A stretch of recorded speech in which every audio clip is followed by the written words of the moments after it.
नमस्कार दोस्तों, आप कहानी सुन रहे हैं अहंकार उपन्यास मुंशी प्रेमचंद भाग 2। अहंकार अध्याय 2। थायस ने स्वाधीन लेकिन निर्धन और मूर्ति पूजक माता पिता के घर जन्म लिया था। जब वह बहुत छोटी सी लड़की थी तो उसका बाप एक सराय का भटियारा था। उस सराय में प्रायः मल्लाह बहुत आते थे। बाल्यकाल अश्रृंखल किंतु सजीव स्मृतियां उसके मन में अब भी संचित थी। उसे अपने बाप की याद आती थी जो पैर पर पैर रखे अंगीठी के सामने बैठा रहता था। लंबा भारी भरकम शांत प्रकृति का मनुष्य था, उन फिरूनों की भांति जिनकी कीर्ति सड़क के नुक्कड़ों पर भाटों के मुख से नित्य अमर होती रहती थी। उसे अपनी दुर्बल माता की भी याद आती थी जो भूखी बिल्ली की भांति घर में चारों ओर चक्कर लगाती रहती थी। सारा घर उसके तीक्ष्ण कंठ स्वर में गूंजता और उसके उद्दीप्त नेत्रों की ज्योति से चमकता रहता था। पड़ोस वाले कहते थे, यह डायन है, रात को उल्लू बन जाती है और अपने प्रेमियों के पास उड़ जाती है। यह अफीमचियों की गप थी। थायस अपनी माँ से भली भांति परिचित थी और जानती थी कि वह जादू टोना नहीं करती। हाँ, उसे लोभ का रोग था और दिन की कमाई को रात भर गिनती रहती थी। आलसी पिता और लोभिनी माता थायस के लालन पालन की ओर विशेष ध्यान न देते थे। वह किसी जंगली पौधे के समान अपनी बाढ़ से बढ़ती जाती थी। वह मतवाले मल्लाहों के कमरबंद से एक एक करके पैसे निकालने में निपुण हो गई। वह अपने अश्लील वाक्यों और बाजारी गीतों से उनका मनोरंजन करती थी, यद्यपि वह स्वयं इनका आशय न जानती थी। घर शराब की महक से भरा रहता था। जहां तहां शराब के चमड़े के पीपे रखे रहते थे और वह मल्लाहों की गोद में बैठती फिरती थी। तब मुंह में शराब का लस्का लगाए वह पैसे लेकर घर से निकलती और एक बुढ़िया से गुलगुले लेकर खाती। नित्य प्रति एक ही अभिनय होता रहता था। मल्लाह अपनी जान जोखिम यात्राओं की कथा कहते, तब चौंसक खेलते, देवताओं को गालियां देते और उन्मत्त होकर शराब शराब सबसे उत्तम शराब की रट लगाते। नित्य प्रति रात को भी मल्लाहों के हुल्लड़ से बालिका की नींद उचट जाती थी। एक दूसरे को वे घोंगे फेंक कर मारते जिसमें मांस कट जाता था और भयंकर कोलाहल मचता था। कभी तलवारें भी निकल पड़ती थी और रक्तपात हो जाता था। थायस को यह याद करके बहुत दुख होता था कि बाल्यावस्था में यदि किसी को मुझसे स्नेह था तो वह सरल सहृदय अहमद था। अहमद इस घर का हबशी गुलाम था, तवे से भी ज्यादा काला, लेकिन बड़ा सज्जन, बहुत नेक, जैसे रात की मीठी नींद। वह बहुधा थायस को घुटनों पर बैठा लेता और पुराने जमाने के तहखानों की अद्भुत कहानियां सुनाता जो धनलोलुप राजे महाराजे बनवाते थे और बनवाकर शिल्पियों और कारीगरों का वध कर डालते थे कि किसी को बता न दे। कभी कभी ऐसे चतुर चोरों की कहानियां सुनाता था जिन्होंने राजाओं की कन्या से विवाह किया और मीनार बनवाए। बालिका थायस के लिए अहमद बाप भी था, माँ भी था, दाई था और कुत्ता भी था। वह अहमद के पीछे पीछे फिरा करती, जहां वह जाता परछाई की तरह साथ लगी रहती। अहमद भी उस पर जान देता था। बहुत रात को अपने पुआल के गद्दे पर सोने के बदले बैठा हुआ वह उसके लिए कागज के गुब्बारे और नौकाएं बनाया करता। अहमद के साथ उसके स्वामियों ने घोर निर्दयता का बर्ताव किया था। एक कान कटा हुआ था और देह पर कोड़ों के दाग ही दाग थे, किंतु उसके मुख पर नित्य सुखमय शांति खेला करती थी और कोई उससे न पूछता था कि इस आत्मा की शांति और हृदय के संतोष का स्रोत कहाँ था। वह बालक की तरह भोला था। काम करते करते थक जाता तो अपने भद्दे स्वर में धार्मिक भजन गाने लगता जिन्हें सुनकर बालिका कांप उठती और वही बातें स्वप्न में भी देखती। हमसे बता मेरी बेटी, तू कहाँ गई थी और क्या देखा था? मैंने कफन और सफेद कपड़े देखे। स्वर्गदूत कब्र पर बैठे हुए थे और मैंने प्रभु मसीह की ज्योति देखी।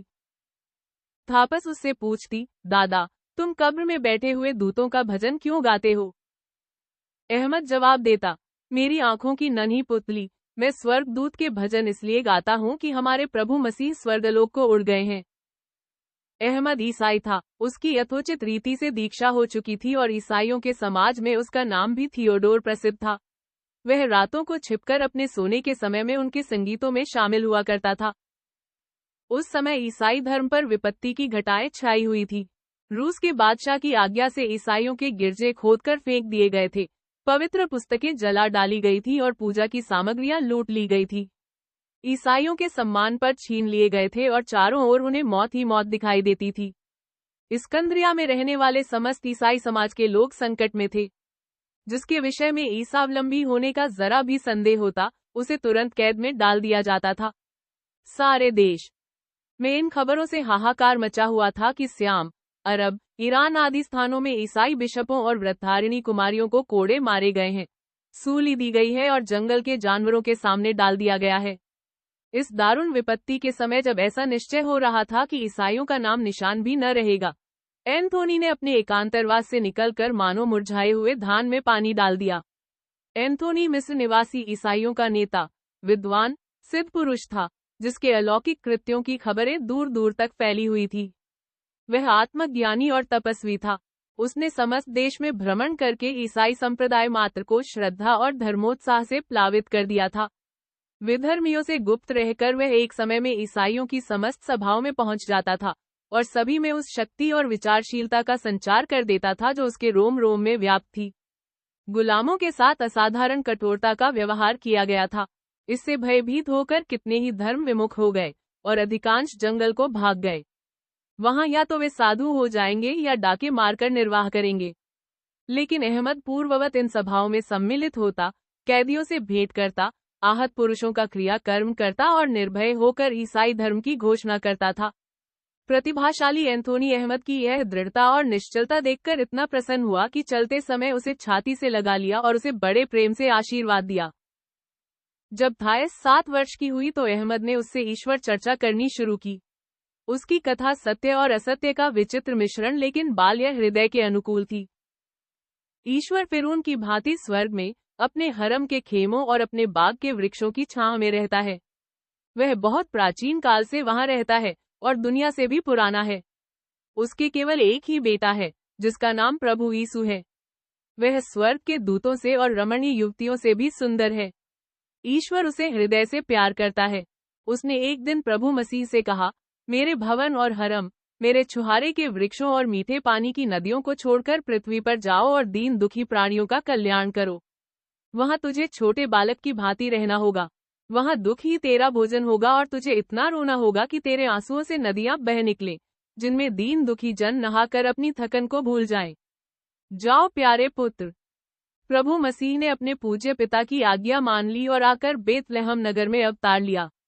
वह खेतों और जंगलों में फिरते थे और अपने साथियों से कहते थे, मुबारक है वे लोग जो भूखे रहते हैं, क्योंकि मैं उन्हें अपने पिता की मेज पर खाना खिलाऊंगा। मुबारक है वे लोग जो प्यासे रहते हैं, क्योंकि वह स्वर्ग की निर्मल नदियों का जल पिएंगे। और मुबारक है वे जो रोते हैं, क्योंकि मैं अपने दामन से उनके आंसू पोंछूंगा। यही कारण है कि दीनहीन प्राणी उन्हें प्यार करते हैं और उन पर विश्वास करते हैं। लेकिन धनी लोग उनसे डरते हैं कि कहीं यह गरीबों को उनसे ज्यादा धनी न बना दे। उस समय क्लियोपेट्रा और सीजर पृथ्वी पर सबसे बलवान थे। वे दोनों ही मसीह से जलते थे, इसीलिए पुजारियों और न्यायाधीशों को हुक्म दिया कि प्रभु मसीह को मार डालो। उनकी आज्ञा से लोगों ने एक सलीब खड़ी की और प्रभु को सूली पर चढ़ा दिया। किंतु प्रभु मसीह ने कब्र के द्वार को तोड़ डाला और फिर अपने पिता ईश्वर के पास चले गए। उसी समय से प्रभु मसीह के भक्त स्वर्ग को जाते हैं। ईश्वर प्रेम से उनका स्वागत करता है और उनसे कहता है, आओ, मैं तुम्हारा स्वागत करता हूँ, क्योंकि तुम मेरे बेटे को प्यार करते हो। हाथ धोकर मेज पर बैठ जाओ। तब स्वर्ग की अप्सराएं गाती हैं और जब तक मेहमान लोग भोजन करते हैं, नाच होता रहता है। उन्हें ईश्वर अपनी आंखों की ज्योति से अधिक प्यार करता है, क्योंकि वे उसके मेहमान होते हैं और उनके विश्राम के लिए अपने भवन के गलीचे और उनके स्वादन के लिए अपने बाग का अनार प्रदान करता है। अहमद इस प्रकार थायस से ईश्वर चर्चा करता था। वह विस्मित होकर कहती थी, मुझे ईश्वर के बाग के अनार मिले तो खूब खाऊं। अहमद कहता था, स्वर्ग के फल तो वही प्राणी खा सकते हैं जो बपतिस्मा ले लेते हैं। तब थायस ने बपतिस्मा लेने की आकांक्षा प्रकट की। प्रभु मसीह में उसकी भक्ति देखकर अहमद ने उसे और भी धर्म कथाएं सुनानी शुरू की। इस प्रकार 1 वर्ष बीत गया। ईस्टर का शुभ सप्ताह आया और ईसाइयों ने धर्मोत्सव मनाने की तैयारी की। इसी सप्ताह में एक रात को थायस नींद से चौंकी तो देखा कि अहमद उसे गोद में उठा रहा है। उसकी आंखों में इस समय अद्भुत चमक थी। वह और दिनों की भांति फटे हुए पाजामे नहीं, बल्कि एक श्वेत लंबा ढीला चोगा पहने हुए था। उसने थायस को उसी चोगे में छिपा लिया और उसके कान में बोला, आ, मेरी आंखों की पुतली, आ और बपतिस्मा के पवित्र वस्त्र धारण कर। वह लड़की को छाती से लगाए हुए चला। थायस कुछ डरी, किंतु उत्सुक भी थी। उसने सिर चोगे से बाहर निकाल लिया और अपने दोनों हाथ अहमद की गर्दन में डाल दिए। अहमद उसे लिए वेग से दौड़ा चला जाता था। वह एक तंग अंधेरी गली से होकर गुजरा, तब यहूदियों के मोहल्ले को पार किया, फिर एक कब्रिस्तान के गिर्द में घूमते हुए एक खुले मैदान में पहुंचा जहां ईसाई धर्माहतों की लाशें सलीबों पर लटकी हुई थी। थायस ने अपना सिर चोगे में छिपा लिया और फिर रास्ते भर उसे मुंह बाहर निकालने का साहस न हुआ। उसे शीघ्र ही ज्ञात हो गया कि हम लोग किसी तहखाने में चले जा रहे हैं। जब उसने फिर आंखें खोली तो अपने को एक तंग खोह में पाया। राल की मशालें जल रही थी। खोह की दीवारों पर ईसाई सिद्ध महात्माओं के चित्र बने हुए थे जो मशालों के अस्थिर प्रकाश में चलते फिरते सजीव मालूम होते थे। उनके हाथों में खजूर की डालें थी और उनके इर्द गिर्द मेमने, कबूतर, फाख्ते और अंगूर की बैलें चित्रित थी। इन्हीं चित्रों में थायस ने यीशु को पहचाना, जिनके पैरों के पास फूलों का ढेर लगा हुआ था। खोह के मध्य में एक पत्थर के जलकुंड के पास एक वृद्ध पुरुष लाल रंग का ढीला कुर्ता पहने खड़ा था। यद्यपि उसके वस्त्र बहुमूल्य थे, पर वह अत्यंत दीन और सरल जान पड़ता था। उसका नाम बिशप जीवन था, जिसे बादशाह ने देश से निकाल दिया था। अब वह भेड़ का ऊन काटकर अपना निर्वाह करता था। उसके समीप 2 लड़के खड़े थे। निकट ही एक बुढ़िया हबशिन एक छोटा सा सफेद कपड़ा लिए खड़ी थी। अहमद ने थायस को जमीन पर बैठा दिया और बिशप के सामने घुटनों के बल बैठकर बोला, पूज्य पिता, यही वह छोटी लड़की है जिसे मैं प्राणों से भी अधिक चाहता हूँ। मैं उसे आपकी सेवा में लाया हूँ कि आप अपने वचनानुसार यदि इच्छा हो तो उसे बपतिस्मा प्रदान कीजिए। यह सुनकर बिशप ने हाथ फैलाया। उनकी उंगलियों के नाखून उखाड़ लिए गए थे क्योंकि आपत्ति के दिनों में वह राजाज्ञा की परवाह न करके अपने धर्म पर आरूढ़ रहे थे। थायस डर गई और अहमद की गोद में छिप गई, किंतु बिशप के इन स्नेहमयी शब्दों ने उसे आश्वस्त कर दिया, प्रिय पुत्री, डरो मत। अहमद तेरा धर्म पिता है जिसे हम लोग थियोडोर कहते हैं, और यह वृद्धा स्त्री तेरी माता है जिसने अपने हाथों से तेरे लिए एक सफेद वस्त्र तैयार किया। इसका नाम नीतिदा है। यह इस जन्म में गुलाम है, पर स्वर्ग में यह प्रभु मसीह की प्रेयसी बनेगी। तब उसने थायस से पूछा, थायस, क्या तू ईश्वर पर, जो हम सबों का परम पिता है, उसके इकलौते पुत्र प्रभु मसीह पर जिसने हमारी मुक्ति के लिए प्राण अर्पण किए और मसीह के शिष्यों पर विश्वास करती है? हबशी और हबशिन ने एक स्वर से कहा, हाँ। तब बिशप के आदेश से नीतिदा ने थायस के कपड़े उतारे। वह नग्न हो गई। उसके गले में केवल एक यंत्र था। बिशप ने उसे 3 बार जलकुंड में गोता दिया और तब नीतिदा ने देह का पानी पोंछकर अपना सफेद वस्त्र पहना दिया। इस प्रकार वह बालिका ईसा शरण में आई जो कितनी परीक्षाओं और प्रलोभनों के बाद अमर जीवन प्राप्त करने वाली थी। जब यह संस्कार समाप्त हो गया और सब लोग खोह के बाहर निकले तो अहमद ने बिशप से कहा, पूज्य पिता, हमें आज आनंद मनाना चाहिए, क्योंकि हमने एक आत्मा को प्रभु मसीह के चरणों में समर्पित किया। आज्ञा हो तो हम आपके शुभ स्थान पर चलें और शेष रात्रि उत्सव मनाने में काटें। बिशप ने प्रसन्नता से इस प्रस्ताव को स्वीकार किया। लोग बिशप के घर आए। इसमें केवल एक कमरा था, 2 चरखे रखे हुए थे और एक फटी हुई दरी बिछी थी। जब यह लोग अंदर पहुंचे तो बिशप ने नीतिदा से कहा, चूल्हा और तेल की बोतल लाओ, भोजन बनाए। यह कहकर उसने कुछ मछलियां निकाली, उन्हें तेल में भूना, तब सब के सब फर्श पर बैठकर भोजन करने लगे। बिशप ने अपनी यंत्रणाओं का वृतांत कहा और ईसाइयों की विजय पर विश्वास प्रकट किया। उसकी भाषा बहुत ही पेचदार, अलंकृत, उलझी हुई थी। तत्व कम, शब्दाडंबर बहुत था। थायस मंत्र मुग्ध सी बैठी सुनती रही। भोजन समाप्त हो जाने पर बिशप ने मेहमानों को थोड़ी सी शराब पिलाई। नशा चढ़ा तो वे बहक बहक कर बातें करने लगे। एक क्षण के बाद अहमद और नीतिदा ने नाचना शुरू किया। यह प्रेत नृत्य था। दोनों हाथ हिला हिलाकर कभी एक दूसरे की तरफ लपकते, कभी दूर हट जाते। जब सवेरा होने में थोड़ी देर रह गई तो अहमद ने थायस को फिर गोद में उठाया और घर चला आया। अन्य बालकों की भांति थायस भी आमोद प्रिय थी। दिन भर वह गलियों में बालकों के साथ नाचती गाती रहती थी। रात को घर आती तब भी वह गीत गाया करती, जिनका सिर पैर कुछ न होता। अब उसे अहमद जैसे शांत, सीधे सादे आदमियों की अपेक्षा लड़के लड़कियों की संगति अधिक रुचिकर मालूम होती। अहमद भी उसके साथ कम दिखाई देता। ईसाइयों पर अब बादशाह की क्रूर दृष्टि न थी, इसलिए वह अबाध रूप से धर्म सभाएं करने लगे थे। धर्मनिष्ठ अहमद इन सभाओं में सम्मिलित होने से कभी न चूकता। उसका धर्मोत्साह दिनों दिन बढ़ने लगा। कभी कभी वह बाजार में ईसाइयों को जमा करके उन्हें आने वाले सुखों की शुभ सूचना देता। उसकी सूरत देखते ही शहर के भिखारी मजदूर, गुलाम, जिनका कोई आश्रय न था, जो रातों में सड़क पर सोते थे, एकत्र हो जाते और वह उनसे कहता, गुलामों के मुक्त होने के दिन निकट हैं, न्याय जल्द आने वाला है, धन के मतवाले चैन की नींद में न सो सकेंगे। ईश्वर के राज्य में गुलामों को ताज़ा शराब और स्वादिष्ट फल खाने को मिलेंगे, और धनी लोग कुत्ते की भांति दुबके हुए मेज के नीचे बैठे रहेंगे और उनका जूठन खाएंगे। यह शुभ संदेश शहर के कोने कोने में गूंजने लगता और धनी स्वामियों को शंका होती कि कहीं उनके गुलाम उत्तेजित होकर बगावत न कर बैठे। थायस का पिता भी उनसे जला करता था, वह कुत्सित भावों को गुप्त रखता। एक दिन चांदी का एक नमकदान जो देवताओं के यज्ञ के लिए अलग रखा हुआ था, चोरी हो गया। अहमद को अपराधी ठहराया गया। अवश्य अपने स्वामी को हानि पहुंचाने और देवताओं का अपमान करने के लिए उसने यह अधर्म किया है। चोरी को साबित करने के लिए कोई प्रमाण न था और अहमद पुकार पुकार कर कहता था, मुझ पर व्यर्थ ही यह दोषारोपण किया जाता है। इस पर भी वह अदालत में खड़ा किया गया। थायस के पिता ने कहा, यह कभी मन लगाकर काम नहीं करता। न्यायाधीश ने उसे प्राणदंड का हुक्म दे दिया। जब अहमद अदालत से चलने लगा तो न्यायाधीश ने कहा, तुमने अपने हाथ से अच्छी तरह काम नहीं लिया, इसलिए अब यह सलीब में ठोक दिए जाएंगे। अहमद ने शांतिपूर्वक फैसला सुना, दीनता से न्यायाधीश को प्रणाम किया और तब कारागार में बंद कर दिया गया। उसके जीवन में केवल 3 दिन थे और तीनों दिन कैदियों को उपदेश देता रहा। कहते हैं उसके उपदेशों का ऐसा असर पड़ा कि सारे कैदी और कर्मचारी मसीह की शरण में आ गए। यह उसके अविचल धर्मानुराग का फल था। चौथे दिन वह उसी स्थान पर पहुंचाया गया जहां से 2 साल पहले थायस को गोद में लिए वह बड़े आनंद से निकला था। जब उसके हाथ सलीब पर ठोक दिए गए तो उसने उफ तक न किया और एक भी अपशब्द उसके मुंह से न निकला। अंत में बोला, मैं प्यासा हूँ।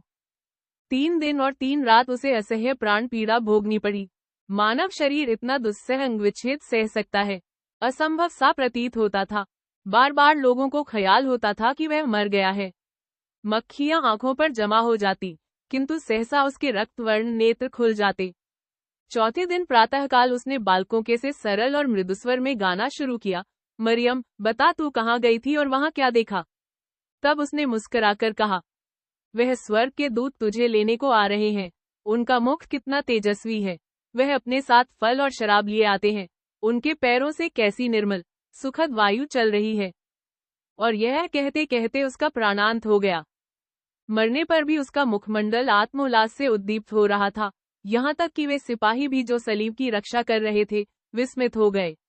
बिशप जीवन ने आकर शव का मृतक संस्कार किया और ईसाई समुदाय ने महात्मा थियोडोर की कीर्ति को परमोज्ज्वल अक्षरों में अंकित किया। अहमद के प्राणदंड के समय थायस का 11वां वर्ष पूरा हो चुका था। इस घटना से उसके हृदय को गहरा सदमा पहुंचा।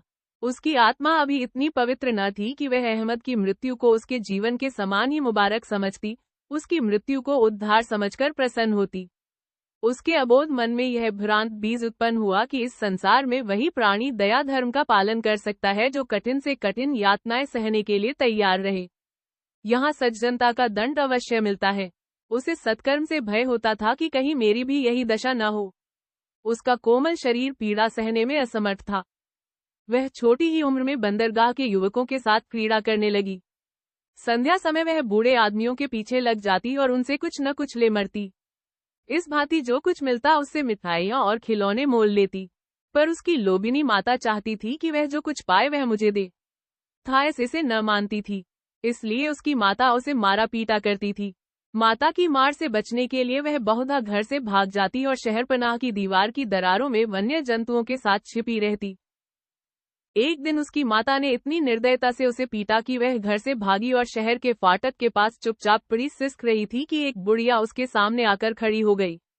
वह थोड़ी देर तक मुग्ध भाव से उसकी ओर ताकती रही और तब बोली, ओ मेरी गुलाब, मेरी गुलाब, मेरी फूल सी बच्ची। धन्य है तेरा पिता जिसने तुझे पैदा किया और धन्य है तेरी माता जिसने तुझे पाला। थायस चुपचाप बैठी जमीन की ओर देखती रही। उसकी आंखें लाल थी, वह रो रही थी। बुढ़िया ने फिर कहा, मेरी आंखों की पुतली, मुन्नी, क्या तेरी माता तुझ जैसी देवकन्या को पाल पोस कर आनंद से फूल नहीं जाती और तेरा पिता तुझे देखकर गौरव से उन्मत्त नहीं हो जाता? थायस ने इस तरह भुनभुनाकर उत्तर दिया, मानो मन ही में कह रही है, मेरा बाप शराब से फूला हुआ पीपा है और माता रक्त चूसने वाली जोक है। बुढ़िया ने दाएं बाएं देखा कि कोई सुन तो नहीं रहा है, तब निश्शंक होकर अत्यंत मृदु कंठ से बोली, अरे मेरी प्यासी आंखों की ज्योति, ओ मेरी खिली हुई गुलाब की कली, मेरे साथ चलो। क्यों इतना कष्ट सहती हो? ऐसे माँ बाप को झाड़ू मारो। मेरे यहाँ तुम्हें नाचने और हंसने के सिवाय कुछ न करना पड़ेगा। मैं तुम्हें शहद के रसगुल्ले खिलाऊंगी और मेरा बेटा तुम्हें आंखों की पुतली बनाकर रखेगा। वह बड़ा सुंदर सजीला जवान है, उसकी दाढ़ी पर अभी बाल भी नहीं निकले, गोरे रंग का कोमल स्वभाव का प्यारा लड़का है। थायस ने कहा, मैं शौक से तुम्हारे साथ चलूंगी, और उठकर बुढ़िया के पीछे शहर के बाहर चली गई। बुढ़िया का नाम मीरा था। उसके पास कई लड़के लड़कियों की एक मंडली थी। उन्हें उसने नाचना, गाना, नकलें करना सिखाया था। इस मंडली को लेकर वह नगर नगर घूमती थी और अमीरों के जलसों में अब उनका नाच गाना करा के अच्छा पुरस्कार लिया करती थी। उसकी चतुर आंखों ने देख लिया कि यह कोई साधारण लड़की नहीं है।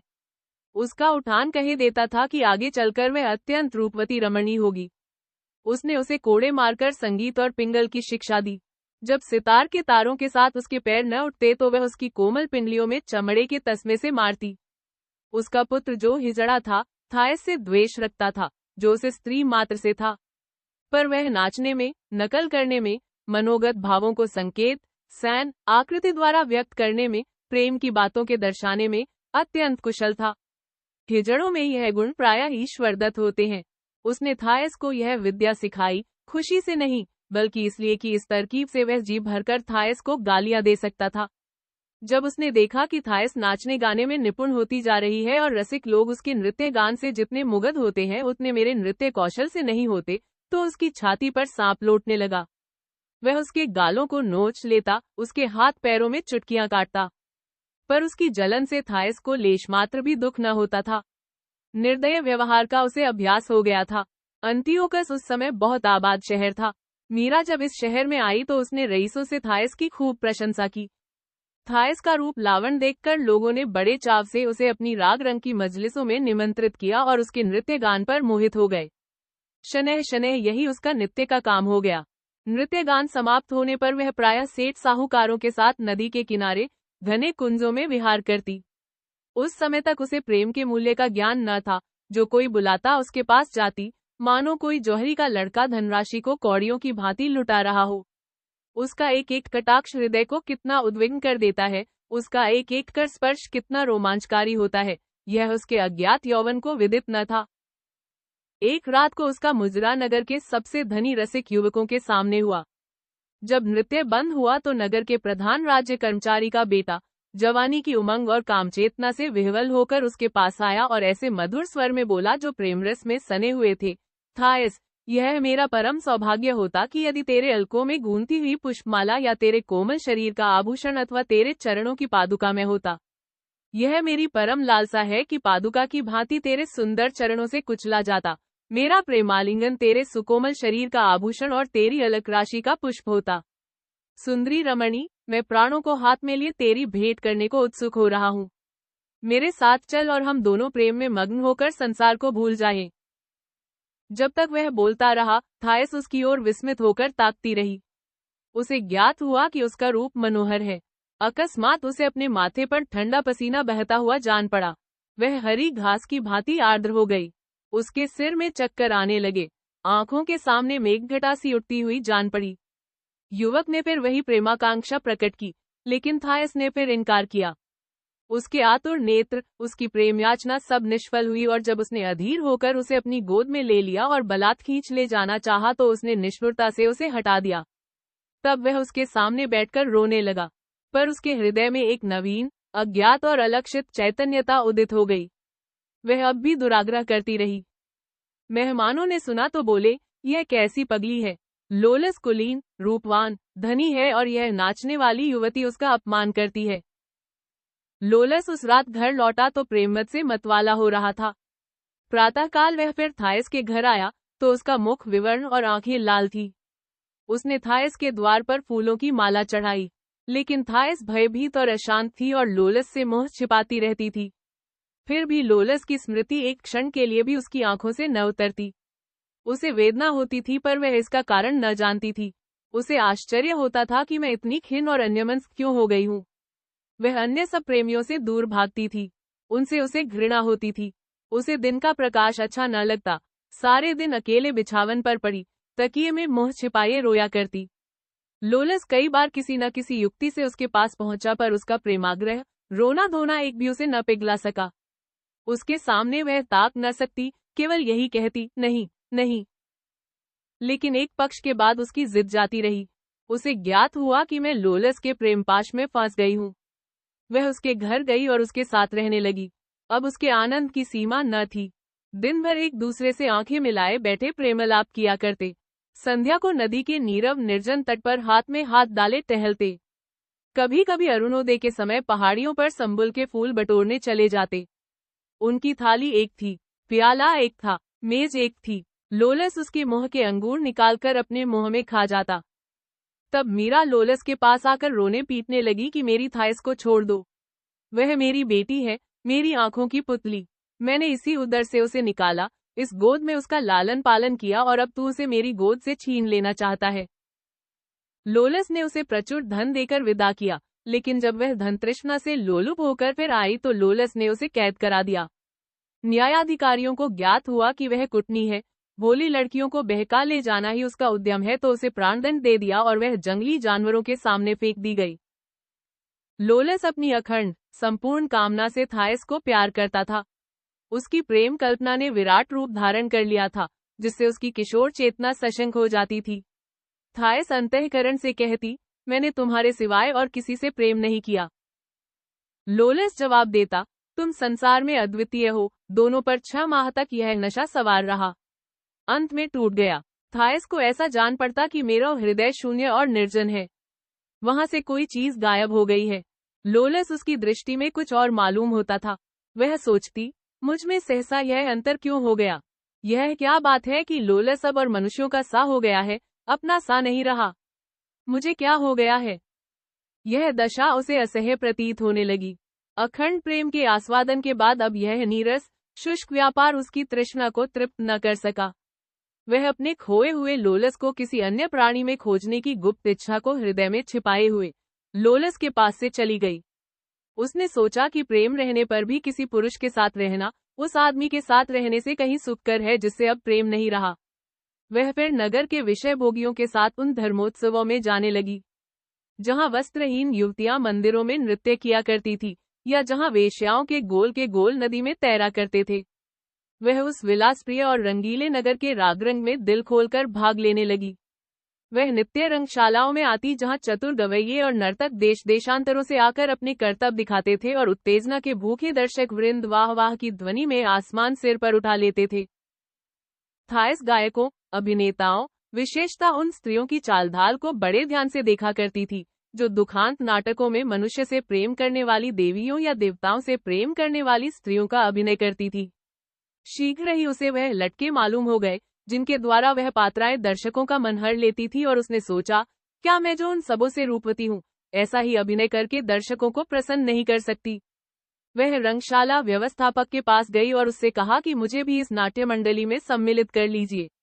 उसके सौंदर्य ने उसकी पूर्व शिक्षा के साथ मिलकर उसकी सिफारिश की। व्यवस्थापक ने उसकी प्रार्थना स्वीकार कर ली और वह पहली बार रंगमंच पर आई। पहले दर्शकों ने उसका बहुत आशाजनक स्वागत न किया। एक तो वह इस काम में अभ्यस्त न थी, दूसरे उसकी प्रशंसा के पुल बांधकर जनता को पहले ही उत्सुक न बनाया गया था। लेकिन कुछ दिनों तक गौण चरित्रों का पाठ खेलने के बाद उसके यौवन ने वह हाथ पांव निकाले कि सारा नगर लोटपोट हो गया। रंगशाला में कहीं तिल रखने भर की जगह न बचती। नगर के बड़े बड़े हाकिम, रईस, अमीर लोकमत के प्रभाव से रंगशाला में आने पर मजबूर हुए। शहर के चौकीदार, पल्लेदार, मेहतर, घाट के मजदूर दिन दिन भर उपवास रखते थे कि अपनी जगह सुरक्षित करा लें। कविजन उसकी प्रशंसा में कवित्तर कहते। लंबी दाढ़ियों वाले विज्ञान शास्त्री व्यायामशालाओं में उसकी निंदा और उपेक्षा करते।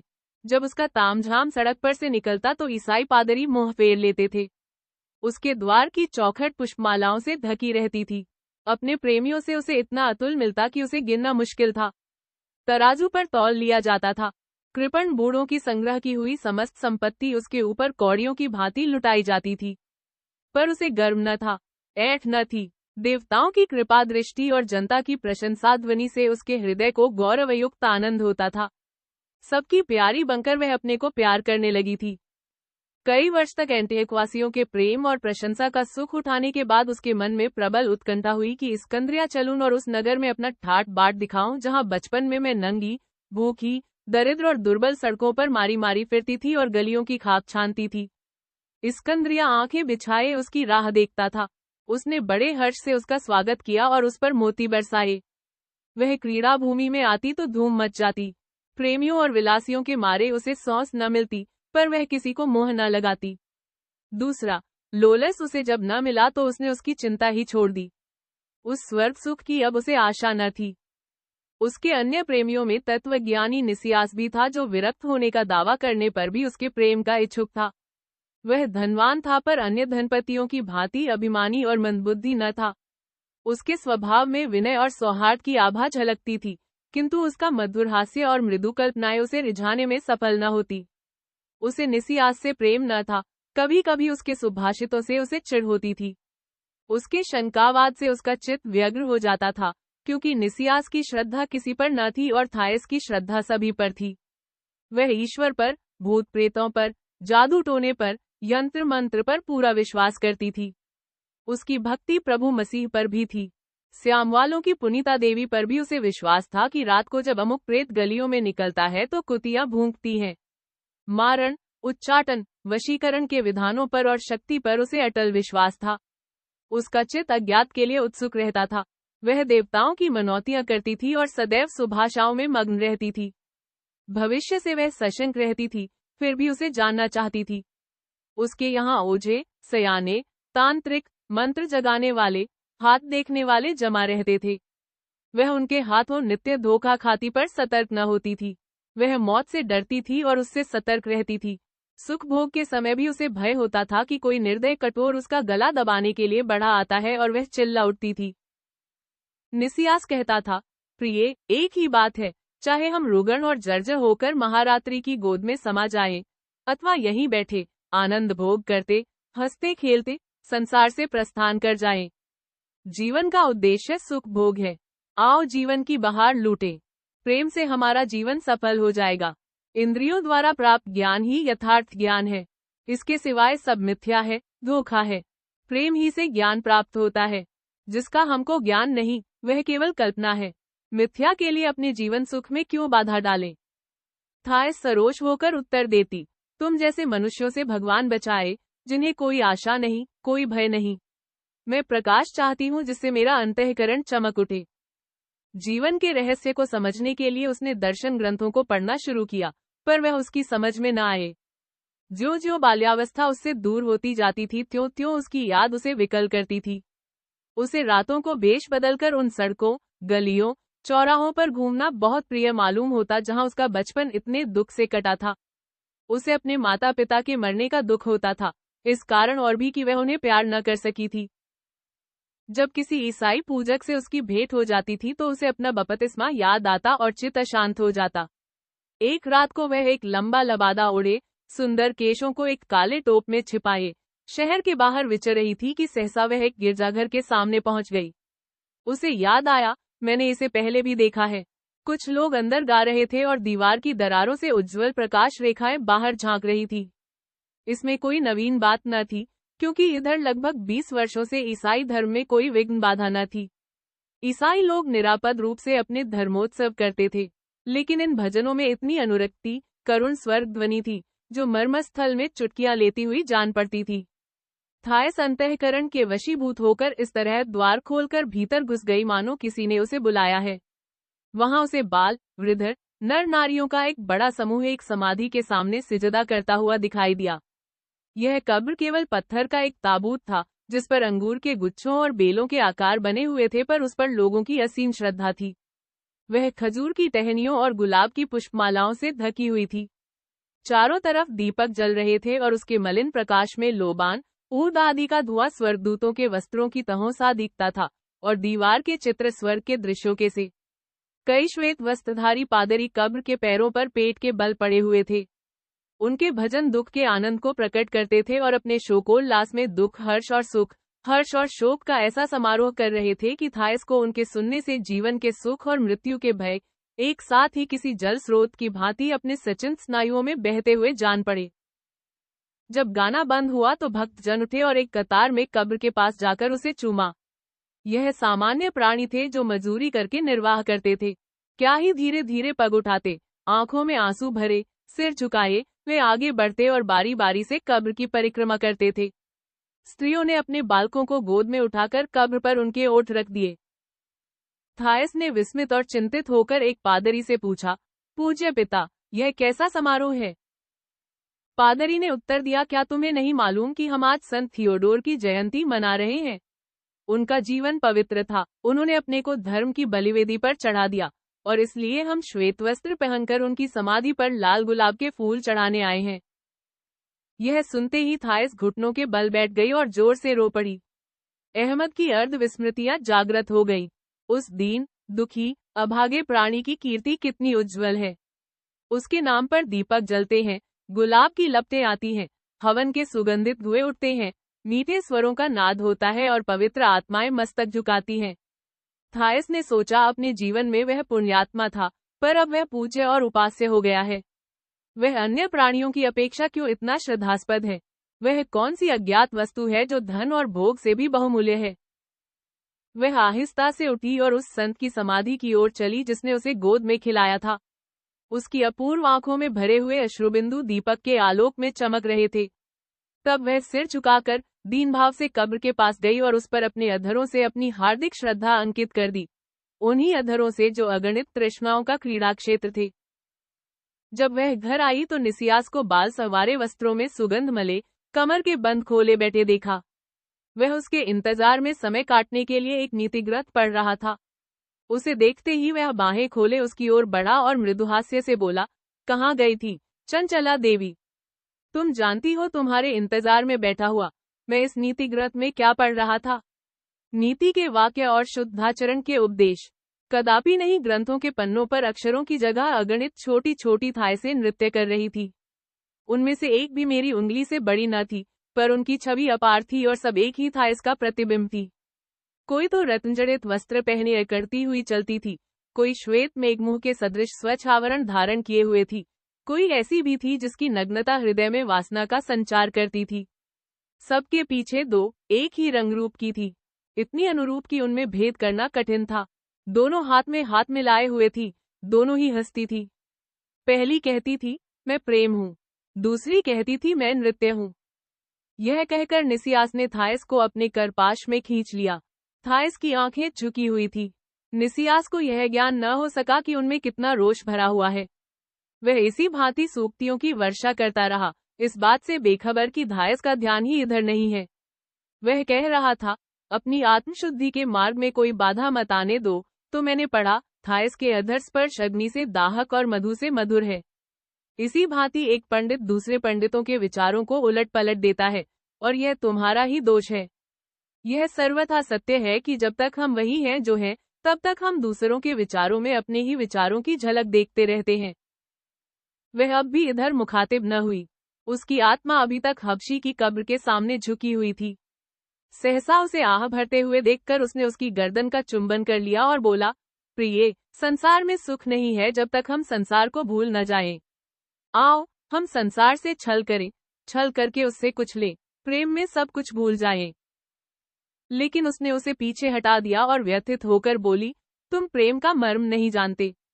तुमने कभी किसी से प्रेम नहीं किया। मैं तुम्हें नहीं चाहती, जरा भी नहीं चाहती। यहाँ से चले जाओ, मुझे तुमसे घृणा होती है। अभी चले जाओ, मुझे तुम्हारी सूरत से नफरत है। मुझे उन सभी प्राणियों से घृणा है जो धनी है, आनंद भोगी हैं। जाओ, जाओ। दया और प्रेम उन्हीं में है जो अभागे हैं। जब मैं छोटी थी तो मेरे यहाँ एक हबशी था जिसने सलीब पर जान दे दी। वह सज्जन था, वह जीवन के रहस्यों को जानता था। तुम उसके चरण धोने योग्य भी नहीं हो। चले जाओ, तुम्हारा स्त्रियों का सा श्रृंगार मुझे एक आंख नहीं भाता। फिर मुझे अपनी सूरत मत दिखाना। यह कहते कहते वह फर्श पर मुंह के बल गिर पड़ी और सारी रात रोकर काटी। उसने संकल्प किया कि मैं संत थियोडोर की भांति दीन और दरिद्र दशा में जीवन व्यतीत करूंगी। दूसरे दिन वह फिर उन्हीं वासनाओं में लिप्त हो गई जिनकी उसे चाट पड़ गई थी। वह जानती थी कि उसकी रूप शोभा अभी पूरे तेज पर है, पर स्थायी नहीं, इसीलिए इसके द्वारा जितना सुख और जितनी ख्याति प्राप्त हो सकती थी उसे प्राप्त करने के लिए वह अधीर हो उठी। थिएटर में वह पहले की अपेक्षा और देर तक बैठकर पुस्तकावलोकन किया करती थी। वह कवियों, मूर्तिकारों और चित्रकारों की कल्पनाओं को सजीव किया करती थी। विद्वानों और तत्वज्ञानियों को उसकी गति, अंग विन्यास और उस प्राकृतिक माधुर्य की झलक नजर आती थी जो समस्त संसार में व्याप्त है, और उनके विचार में ऐसी अपूर्व शोभा स्वयं एक पवित्र वस्तु की। दीन, दरिद्र, मूर्ख लोग उसे एक स्वर्गीय पदार्थ समझते थे। कोई किसी रूप में उसकी उपासना करता था, कोई किसी रूप में। कोई उसे भोग्य समझता था, कोई स्तुत्य और कोई पूज्य। किंतु इस प्रेम, भक्ति और श्रद्धा की पात्रा होकर भी वह दुखी थी। मृत्यु की शंका उसे अब और भी अधिक होने लगी थी। किसी वस्तु से उसे इस शंका से निवृत्ति न होती। उसका विशाल भवन और उपवन भी, जिनकी शोभा अकथनीय थी और जो समस्त नगर में जनश्रुति बने हुए थे, उसे आश्वस्त करने में असफल थे। इस उपवन में ईरान और हिंदुस्तान के वृक्ष थे, जिनके लाने और पालने में अपरिमित धन व्यय हुआ था। उनकी सिंचाई के लिए एक निर्मल जलधारा बहाई गई थी। समीप ही एक झील बनी हुई थी, जिसमें एक कुशल कलाकार के हाथों सजाए हुए स्तंभ चिन्हों और कृत्रिम पहाड़ियों तक तट पर की सुंदर मूर्तियों का प्रतिबिंब दिखाई देता था। उपवन के मध्य में परियों का कुंज था। यह नाम इसलिए पड़ा कि उस भवन के द्वार पर 3 पूरे कद की स्त्रियों की मूर्तियां खड़ी थी। वह सशंक होकर पीछे ताक रही थी कि कोई देखता न हो। मूर्तिकार ने उनकी चितवनों द्वारा मूर्तियों में जान डाल दी थी। भवन में जो प्रकाश आता था वह पानी की पतली चादरों से छनकर मध्यम और रंगीन हो जाता था। दीवारों पर भांति भांति की झालरें, मालाएं और चित्र लटके हुए थे। बीच में एक हाथी दांत की परम मनोहर मूर्ति थी जो निसियास ने भेंट की थी। एक तिपाई पर एक काले पाषाण की बकरी की मूर्ति थी, जिसकी आंखें नीलम की बनी हुई थी। उसके थनों को घेरे हुए 6 चीनी के बच्चे खड़े थे, लेकिन बकरी अपने फटे हुए खुर उठाकर ऊपर की पहाड़ी पर उचक जाना चाहती थी। फर्श पर ईरानी कालीनें बिछी हुई थी। मसंदों पर कैथे के बने हुए सुनहरे बेल बूटे थे। सोने के धूपदान से सुगंधित धुएं उठ रहे थे और बड़े बड़े चीनी गमलों में फूलों से लदे हुए पौधे सजाए हुए थे। सिरे पर ऊदी छाया में एक बड़े हिंदुस्तानी कछुए के सुनहरी नख चमक रहे थे, जो पेट के बल उलट दिया गया था। यही था इसका शयनागार था। इसी कछुए के पेट पर लेटी हुई वह इस सुगंध और सजावट और सुषमा का आनंद उठाती थी, मित्रों से बातचीत करती थी और या तो अभिनय कला का मनन करती थी या बीते हुए दिनों का। तीसरा पहर था। थाइस परियों के कुंज में शयन कर रही थी। उसने आईने में अपने सौंदर्य की अवनति के प्रथम चिन्ह देखे थे और उसे इस विचार से पीड़ा हो रही थी कि झुर्रियों और श्वेत बालों का आक्रमण होने वाला है। उसने इस विचार से अपने को आश्वासन देने की विफल चेष्टा की कि मैं जड़ी बूटियों के हवन करके मंत्रों द्वारा अपने वर्ण की कोमलता को फिर से प्राप्त कर लूंगी। उसके कानों में इन शब्दों की निर्दय ध्वनि आई, थाइस, तू बुढ़िया हो जाएगी। भय से उसके माथे पर ठंडा ठंडा पसीना आ गया। तब उसने पुनः अपने को संभाल कर आईने में देखा और उसे ज्ञात हुआ कि मैं अब भी परम सुंदरी और प्रेयसी बनने के योग्य हूँ। उसने पुलकित मन से मुस्कुराकर मन में कहा, आज भी स्कंद्रिया में कोई ऐसी रमणी नहीं है जो अंगों की चपलता और लचक में मुझसे टक्कर ले सके। मेरी बाहों की शोभा अब भी हृदय को खींच सकती है। यथार्थ में यही प्रेम का पाश है। वह इसी विचार में मग्न थी कि उसने एक अपरिचित मनुष्य को अपने सामने आते देखा। उसकी आंखों में ज्वाला थी, दाढ़ी बढ़ी हुई थी और वस्त्र बहुमूल्य थे। उसके हाथ से आईना छूटकर गिर पड़ा और वह भय से चीख उठी। पापनाशी स्तंभित हो गया। उसका अपूर्व सौंदर्य देखकर उसने शुद्ध अंतःकरण से प्रार्थना की, भगवान मुझे ऐसी शक्ति दीजिए कि इस स्त्री का मुख लुब्ध न करे, वरन तेरे इस दास की प्रतिज्ञा को और भी दृढ़ करे। तब अपने को संभाल कर वह बोला, थाइस, मैं एक दूर देश में रहता हूँ। तेरे सौंदर्य की प्रशंसा सुनकर तेरे पास आया हूँ। मैंने सुना है कि तुमसे चतुर अभिनेत्री और तुमसे मुग्ध स्त्री संसार में नहीं है। तुम्हारे प्रेम रहस्यों और तुम्हारे धन के विषय में जो कुछ कहा जाता है वह आश्चर्यजनक है, और उससे रोडोप की कथा याद आती है, जिसकी कीर्ति को नील के मांझी नित्य गाया करते हैं। इसलिए मुझे भी तुम्हारे दर्शनों की अभिलाषा हुई और अब मैं देखता हूँ कि प्रत्यक्ष सुनी सुनाई बातों से कहीं बढ़कर है। जितना मशहूर है उससे तुम 1000 गुना चतुर और मोहिनी हो। वास्तव में तुम्हारे सामने बिना मतवालों की भांति डगमगाए आना असंभव है। यह शब्द कृत्रिम थे, किंतु योगी ने पवित्र भक्ति से प्रभावित होकर सच्चे जोश से उनका उच्चारण किया। थाइस ने प्रसन्न होकर इस विचित्र प्राणी की ओर ताका जिससे वह पहले भयभीत हो गई थी। उसके अभद्र और उद्दंड वेश ने उसे विस्मित कर दिया। उसे अब तक जितने मनुष्य मिले थे, यह उन सबसे निराला था। उसके मन में ऐसे अद्भुत प्राणी का जीवन वृतांत जानने की प्रबल उत्कंठा हुई। उसने उसका मजाक उड़ाते हुए कहा, महाशय, आप प्रेम प्रदर्शन में बड़े कुशल मालूम होते हैं। होशियार रहिएगा कि मेरी चितवने आपके हृदय के पार न हो जाएं। मेरे प्रेम के मैदान में जरा संभल कर कदम रखिएगा। पापनाशी बोला, थायस, मुझे तुमसे अगाध प्रेम है। तुम मुझे जीवन और आत्मा से भी प्रिय हो। तुम्हारे लिए मैंने अपना वन्य जीवन छोड़ा है। तुम्हारे लिए मेरे ओठों से, जिन्होंने मौन व्रत धारण किया था, अपवित्र शब्द निकले हैं। तुम्हारे लिए मैंने वह देखा जो न देखना चाहिए था, वह सुना है जो मेरे लिए वर्जित था। तुम्हारे लिए मेरी आत्मा तड़प रही है। मेरा हृदय अधीर हो रहा है और जलस्रोत की भांति विचार की धाराएं प्रवाहित हो रही हैं। तुम्हारे लिए मैं अपने नंगे पैर सर्पों और बिच्छुओं पर रखते हुए भी नहीं हिचका हूं। अब तुम्हें मालूम हो गया होगा कि मुझे तुमसे कितना प्रेम है। लेकिन मेरा प्रेम उन मनुष्यों का सा नहीं जो वासना की अग्नि से जलते हुए तुम्हारे पास जीवभक्षी व्याघ्रों की और उन्मत्त सांडों की भांति दौड़े आते हैं। उनका वही प्रेम होता है जो सिंह को मृग शावक से। उनकी पाश्विक कामलिप्सा तुम्हारी आत्मा को भी भस्मीभूत कर डालेगी। मेरा प्रेम पवित्र है, अनंत है, स्थायी है। मैं तुमसे ईश्वर के नाम पर, सत्य के नाम पर प्रेम करता हूँ। मेरा हृदय पतितोद्धार और ईश्वरीय दया के भाव से परिपूर्ण है। मैं तुम्हें फलों से लदी हुई शराब की मस्ती से और एक अल्परात्रि के सुख स्वप्न से कहीं उत्तम पदार्थों का वचन देने आया हूँ। मैं तुम्हें उस आनंद का सुख भोग सुनाने आया हूँ जो नित्य, अमर, अखंड है। मृत्युलोक के प्राणी यदि उसको देख ले तो आश्चर्य से मर जाया। थायस ने कुटिल हास्य करके उत्तर दिया, मित्र, यदि वह ऐसा अद्भुत प्रेम है तो तुरंत दिखा दो। एक क्षण भी विलंब न करो। लंबी लंबी वक्तृताओं से मेरे सौंदर्य का अपमान होगा।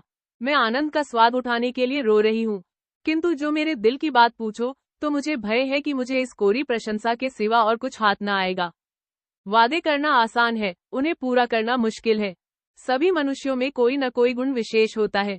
ऐसा मालूम होता है कि तुम वाणी में निपुण हो। तुम एक अज्ञात प्रेम का वचन देते हो। मुझे यह व्यापार करते इतने दिन हो गए और उसका इतना अनुभव हो गया है कि अब उसमें किसी नवीनता की, किसी रहस्य की आशा नहीं रही। इस विषय का ज्ञान प्रेमियों को दार्शनिकों से अधिक होता है। थायस, दिल लगी की बात नहीं है। मैं तुम्हारे लिए अछूता प्रेम लाया हूँ। मित्र, तुम बहुत देर में आए। मैं सभी प्रकार के प्रेमों का स्वाद ले चुकी हूँ। मैं जो प्रेम लाया हूँ वह उज्जवल है, श्रेय है। तुम्हें जिस प्रेम का अनुभव हुआ है वह निंद्य और त्याज्य है। थायरा ने गर्व से गर्दन उठाकर कहा, मित्र, तुम मोहपट जान पड़ते हो। तुम्हें गृह स्वामिनी के प्रति मुख से ऐसे शब्द निकालने में जरा भी संकोच नहीं होता। मेरी ओर आंख उठाकर देखो और तब बताओ कि मेरा स्वरूप निंदित और पतित प्राणियों ही का सा है। नहीं, मैं अपने कृत्यों पर लज्जित नहीं हूँ। अन्य स्त्रियां भी जिनका जीवन मेरे ही जैसा है, अपने को नीच और पतित नहीं समझती। यद्यपि उनके पास न इतना धन है और न इतना रूप। सुख मेरे पैरों के नीचे आंखें बिछाए रहता है, इसे सारा जगत जानता है। मैं संसार के मुकुटधारियों को पैर की धूली समझती हूँ। उन सब ने इन्हीं पैरों पर शीश नवाए हैं। आंखें उठाओ, मेरे पैरों की ओर देखो। लाखों प्राणी उनका चुंबन करने के लिए अपने प्राण भेंट कर देंगे। मेरा डील डॉल बहुत बड़ा नहीं है। मेरे लिए पृथ्वी पर बहुत स्थान की जरूरत नहीं है।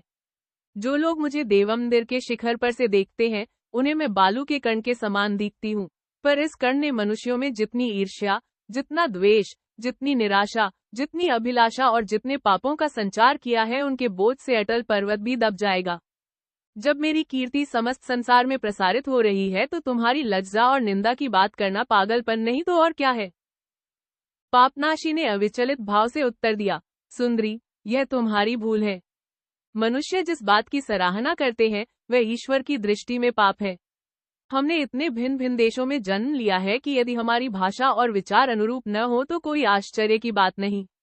लेकिन मैं ईश्वर को साक्षी देकर कहता हूँ कि तुम्हारे पास से जाना नहीं चाहता। कौन मेरे मुख में ऐसे आग्नेय शब्दों को प्रेरित करेगा जो तुम्हें मोम की भांति पिघला दे कि मेरी उंगलियां तुम्हें अपनी इच्छा के अनुसार रूप दे सके। ओ नारी रत्न, वह कौन सी शक्ति है जो तुम्हें मेरे हाथों में सौंप देगी कि मेरे अंतःकरण में निहित सद प्रेरणा तुम्हारा पुनर्संस्कार करके तुम्हें ऐसा नया और परिष्कृत सौंदर्य प्रदान करे कि तुम आनंद से विह्वल हो पुकार उठो, मेरा फिर से नया संस्कार हुआ। कौन मेरे हृदय में उस सुधा स्रोत को प्रवाहित करेगा कि तुम उसमें नहाकर फिर अपनी मौलिक पवित्रता लाभ कर सको। कौन मुझे मर्दन की निर्मल धारा में परिवर्तित कर देगा, जिसकी लहरों का स्पर्श तुम्हें अनंत सौंदर्य से विभूषित कर दे। थाइस का क्रोध शांत हो गया। उसने सोचा, यह पुरुष अनंत जीवन के रहस्यों से परिचित है और जो कुछ वह कह सकता है उसमें ऋषिवाक्यों की सी प्रतिभा है। यह अवश्य ही कोई कीमियागर है और ऐसे गुप्त मंत्र जानता है जो जीर्णावस्था का निवारण कर सकते हैं। उसने अपनी देह को उसकी इच्छाओं को समर्पित करने का निश्चय कर लिया। वह एक सशंक पक्षी की भांति कई कदम पीछे हट गई और अपने पलंग की पट्टी पर बैठकर उसकी प्रतीक्षा करने लगी। उसकी आंखें झुकी हुई थी और लंबी पलकों की मलिन छाया कपोलों पर पड़ रही थी। ऐसा जान पड़ता था कोई बालक नदी के किनारे बैठा हुआ किसी विचार में मग्न है। किंतु पापनाशी केवल उसकी ओर टकटकी लगाए ताकता रहा, अपनी जगह से जौ भर भी न हिला। उसके घुटने थरथरा रहे थे और मालूम होता था कि वे उसे संभाल न सकेंगे। उसका तालू सूख गया था। कानों में तीव्र भनभनाहट की आवाज आने लगी। अकस्मात उसकी आंखों के सामने अंधकार छा गया, मानो समस्त भवन मेघाच्छादित हो गया है। उसे ऐसा भासित हुआ कि प्रभु मसीह ने इस स्त्री को छिपाने के निमित्त उसकी आंखों पर पर्दा डाल दिया है। इस गुप्त करावलम से आश्वस्त और सशक्त होकर उसने ऐसे गंभीर भाव से कहा जो किसी वृद्ध तपस्वी के यथायोग्य था, क्या तुम समझती हो कि तुम्हारा यह आत्महनन ईश्वर की निगाहों से छिपा हुआ है? उसने सिर हिलाकर कहा, ईश्वर? ईश्वर से कौन कहता है कि सदैव परियों की कोंच पर आंखें जमाए रखे? यदि हमारे काम उसे नहीं भाते तो वह यहाँ से चला क्यों नहीं जाता? लेकिन हमारे कर्म उसे बुरे लगते ही क्यों हैं? उसी ने हमारी सृष्टि की है। जैसा उसने बनाया है वैसे ही हम हैं। जैसी वृत्तियां उसने हमें दी हैं उसी के अनुसार हम आचरण करते हैं। फिर उसे हमसे रुष्ट होने का अथवा विस्मित होने का क्या अधिकार है? उसकी तरफ से लोग बहुत सी मंगलंत बातें किया करते हैं और उसको ऐसे ऐसे विचारों का श्रेय देते हैं जो उसके मन में कभी न थे। तुमको उसके मन की बातें जानने का दावा है। तुमको उसके चरित्र का यथार्थ ज्ञान है। तुम कौन हो कि उसके वकील बनकर मुझे ऐसी ऐसी आशाएं दिलाते हो? पापनाशी ने मंगनी के बहुमूल्य वस्त्र उतारकर नीचे का मोटा कुर्ता दिखाते हुए कहा, मैं धर्माश्रम का योगी हूँ। मेरा नाम पापनाशी है। मैं उसी पवित्र तपोभूमि से आ रहा हूँ। ईश्वर की आज्ञा से मैं एकांत सेवन करता हूँ। मैंने संसार से और संसार के प्राणियों से मोह मोड़ लिया था। इस पापमय संसार में निर्लिप्त रहना ही मेरा उद्दिष्ट मार्ग है। लेकिन तेरी मूर्ति मेरी शांति कुटीर में आकर मेरे सम्मुख खड़ी हुई और मैंने देखा कि तू पाप और वासना में लिप्त है। मृत्यु तुझे अपना ग्रास बनाने को खड़ी है। मेरी दया जागृत हो गई और तेरा उद्धार करने के लिए उपस्थित हुआ हूँ। मैं तुझे पुकारकर कहता हूँ, थाइस उठ, अब समय नहीं है। योगी के यह शब्द सुनकर थाइस भय से थरथर कांपने लगी। उसका मुख श्रीहीन हो गया।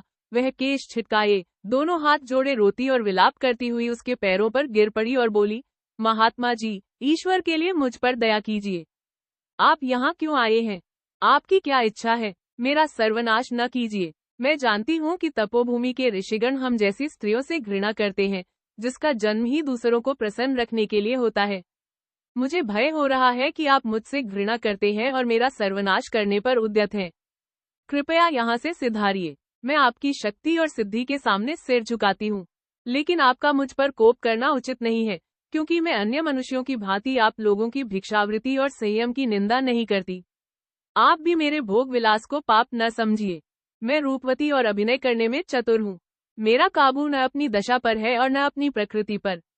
मैं जिस काम के योग्य बनाई गई हूँ वही करती हूँ। मनुष्यों को मुग्ध करने है के निमित्त मेरी सृष्टि हुई है।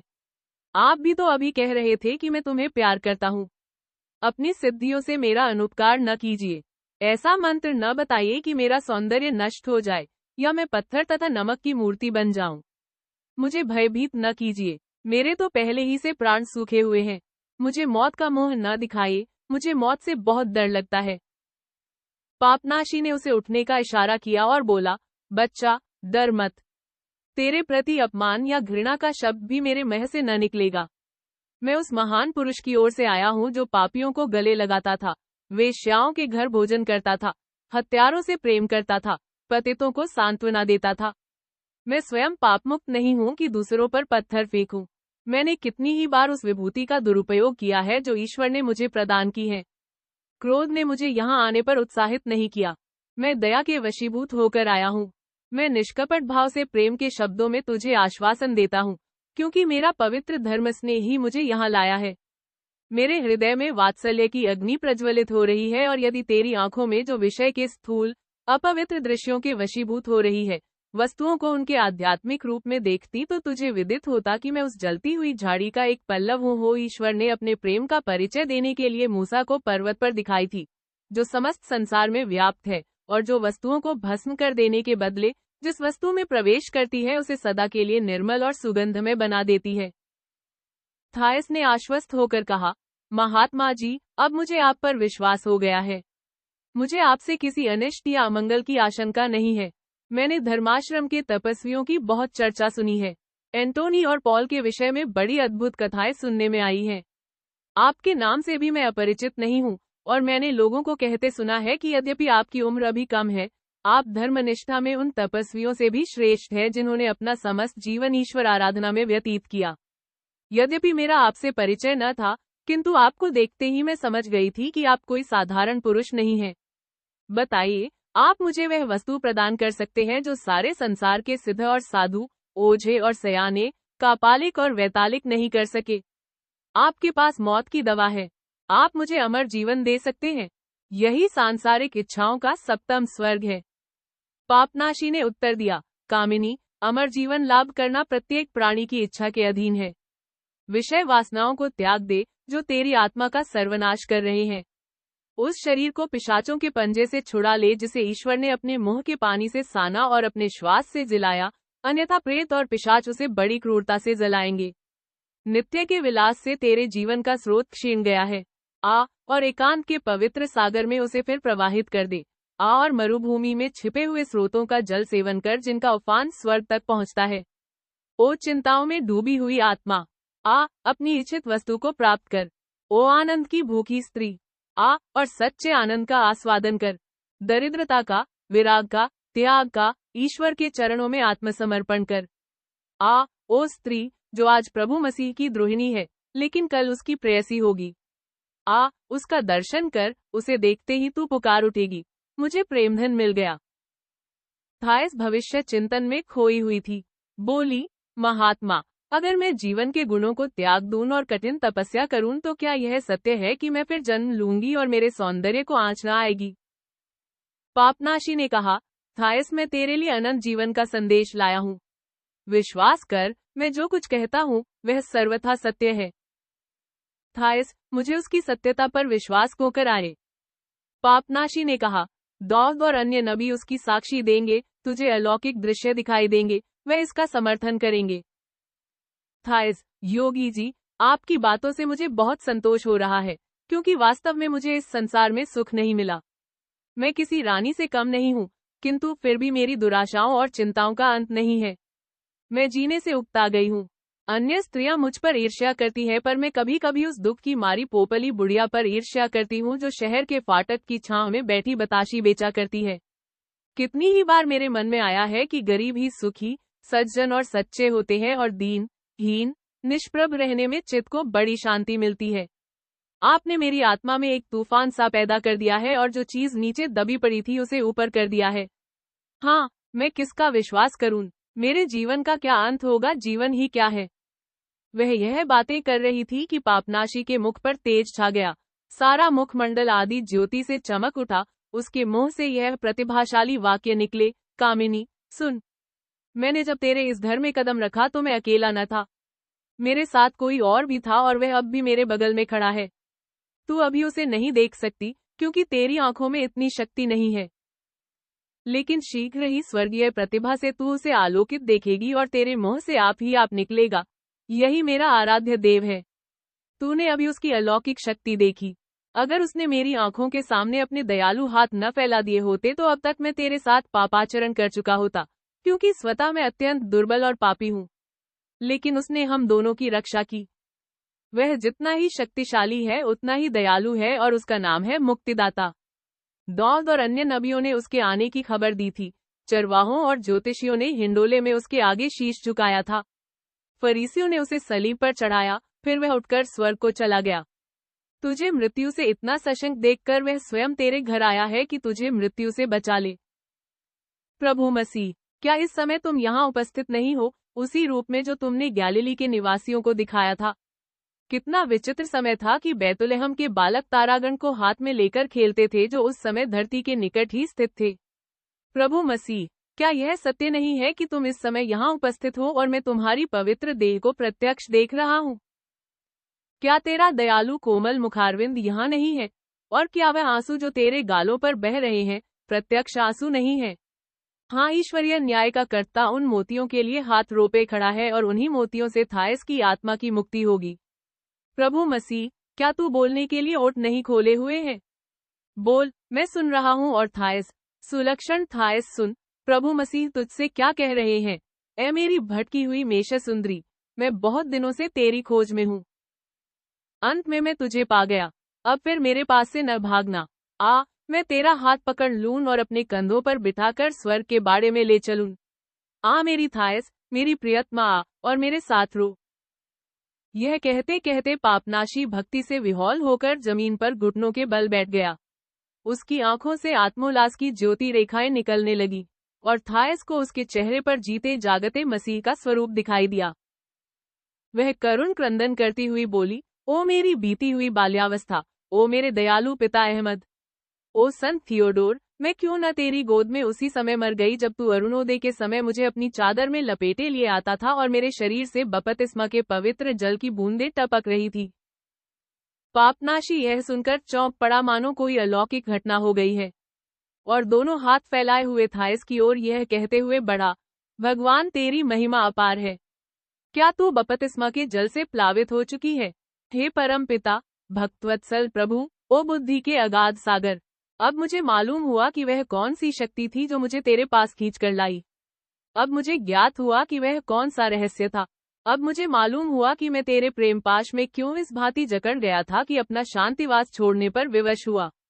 इसी बपतिस्मा जल की महिमा थी जिसने मुझे ईश्वर के द्वार को छुड़ाकर तुझे खोजने के लिए इस विषाक्त वायु से भरे हुए संसार में आने पर बाध्य किया, जहां माया मोह में फंसे हुए लोग अपना कलुषित जीवन व्यतीत करते हैं।